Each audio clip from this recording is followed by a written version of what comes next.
Meanwhile, at least one PNP member is calling for the Prime Minister to step down in light of the scandals rocking the energy sector. Philip Paulwell was addressing supporters in Portland last night. He also declared that the former managing director of the state-run National Energy Solutions, Carolyn Warren, should return to face a Gordon House committee as there are burning questions which only she can answer. TVJ's Janella Pursues reports.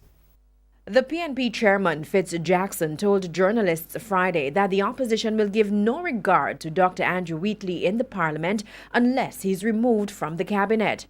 It is a disrespect to the parliament, and on the opposition side, he has a right to be there as a member of parliament. We respect that right. He was voted in by the voters of South Central St. Catherine, but we will not have any regard for his ministerial position. It's the latest push for Dr. Wheatley to be sacked in light of the ongoing scandals in the entities he had ministerial responsibility for, such as Petrojam, Nisol, and now the Spectrum Management Authority. But speaking to party supporters in Portland Thursday, former Energy Minister Philip Paulwell argued that he's not the only member of the government who should step aside. And ultimately, the Prime Minister has to resign. Mr. Paulwell told supporters that the scandal at Nisol is worse than what has been revealed at Petrojam. And so despite her resignation this week, he's insisting that the former managing director, Carolyn Warren, has questions to respond to from the PAAC.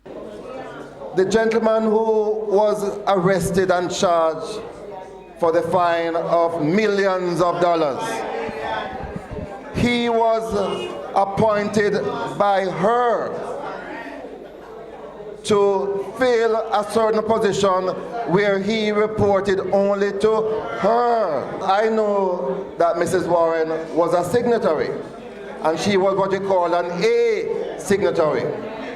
And Mr. Pommels, who was charged with the crime, is a B signatory, and the two of them sign a whole heap of checks.